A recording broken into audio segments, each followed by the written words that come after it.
चला मैत्रिणींनो, आज आपण आता काळ्या मसाल्यातील उंबर हंडी करू। त्यासाठी मी इथं काळा मसाला करायला घेतलेला आहे। खोबरं भाजून घेतलं, धने, डाळ्या, कांदा आणि मिरच्या, आणि हे हंडीमध्ये घालायसाठी हा मसाला तयार केलेला आहे। खोबरं, धने, हावरी, गूळ, लाल मिरची पावडर, कोथिंबीर आणि हंडी त्याची पारी लाटायसाठी हे बेसन पीठ मळून घेतलेलं आहे। आता याचा मी मसाला तयार करून घेते आणि तुम्हाला दाखवते। मैत्रिणींनो, आपण याच्यासाठी उंबर हंडीसाठी असा मसाला तयार करून घेतलेला आहे आणि अशा बारीक बारीक पुऱ्या करून घेतलेल्या आहे। आता आपण याचे मोदक बनवू।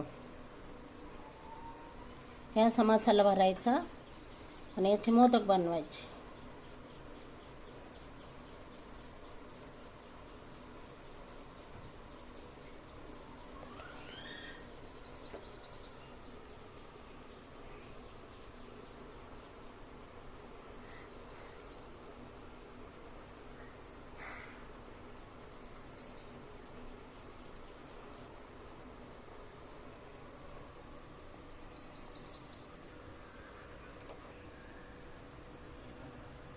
आता अशा प्रकारे आपण मोदक तयार करून घेतले।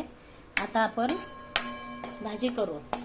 आता याच्यात मी लसूण, अद्रक, कोथिंबीर आणि खोबरं याचं वाटण करून घेतलं। आता हे आपल्याला परतून घ्यायचं। हे परतून झालं का आपल्याला त्याच्यात अंबारी मसाला टाकायचा, हळद टाकायची, आणि त्याच्यासाठी मी काळं वाटण करून घेतलेलं आहे। काळा मसाला, कांदा, खोबरं जसे सांगितल्याप्रमाणे काळा मसाला तयार करून आपण याच्यात टाकला। आता हा परतून आपण याची भाजी तयार करून घेऊ।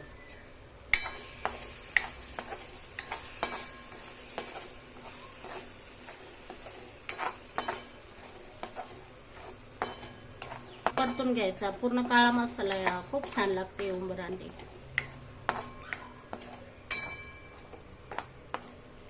अशा पद्धतीने तेल सुटेपर्यंत मसाला परतून घेतला। आपण आता त्याच्यात पाणी टाकणार। आता आपण भाजी तयार करणार।